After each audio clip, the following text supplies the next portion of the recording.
In 2019, the World Health Organization recognized burnout syndrome in its international classification of disease as an occupational condition linked to several health symptoms such as fatigue, changing sleep patterns, and substance use.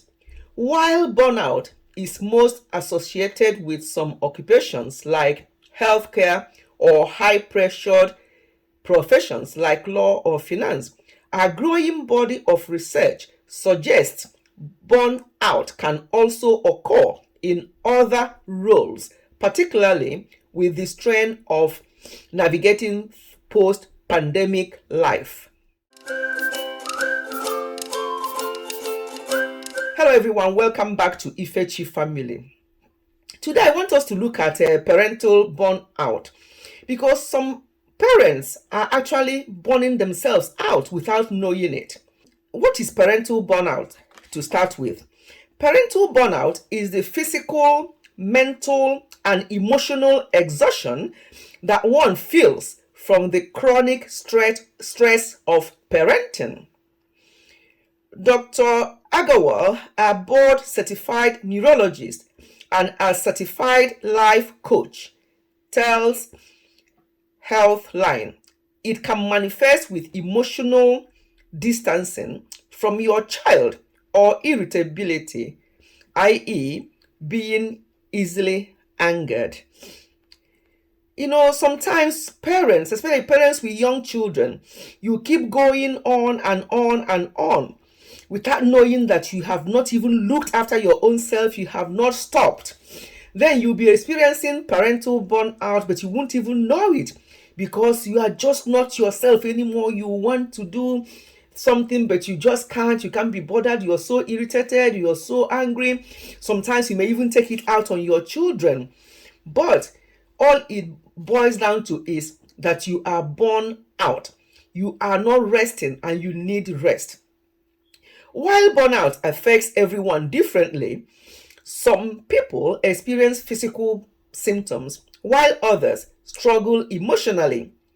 The most common symptoms of burnout include exhaustion or feeling tired or drained all the time, feelings of helplessness, hopelessness, or self-doubt, headaches, neck pain, and muscle aches, loss of motivation, changes in appetite or sleeping habits, detachment or feeling alone in the world, irritability and isolating behavior, and such like.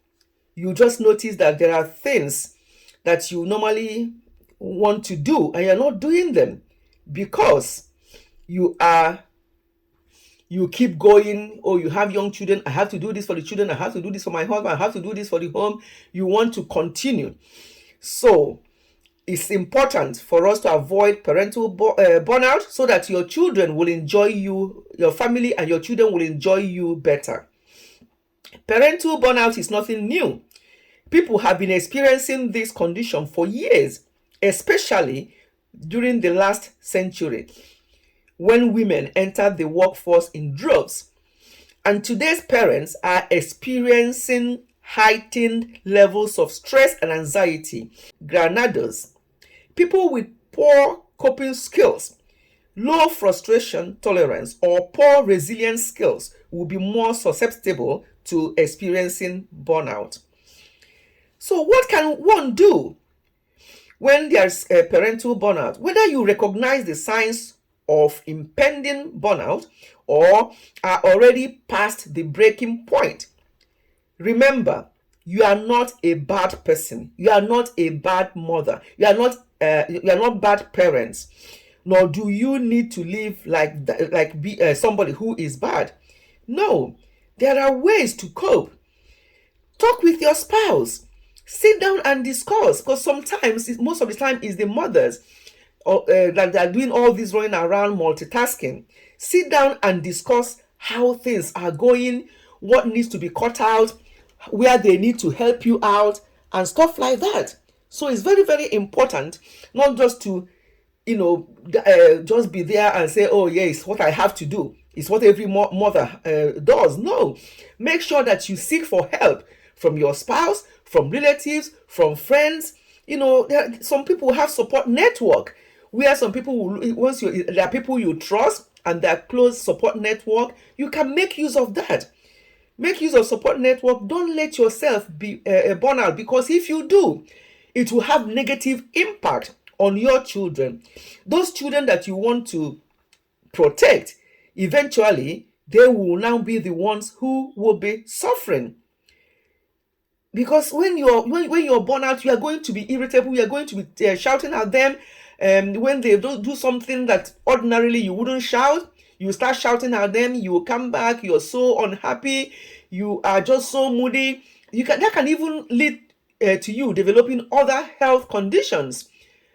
Just because you are not resting, because you are not happy, because you are just always worried about something.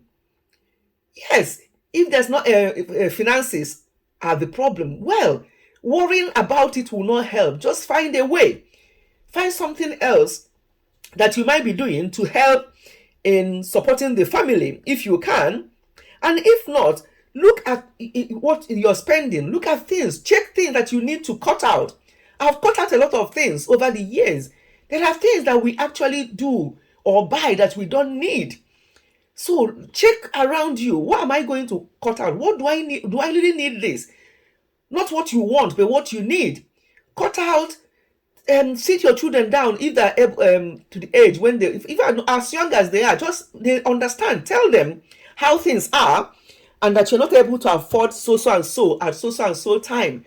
Let them carry them along. Let them know the situation of things, and then you'll be surprised how understanding they will be and how they will help you. So, in a nutshell, parental burnout is on the increase, and we need to do something about it. We can't just let it go. That's why I'm bringing this awareness. Thank you so much for listening. I'll see you again in my next one. Goodbye and God bless.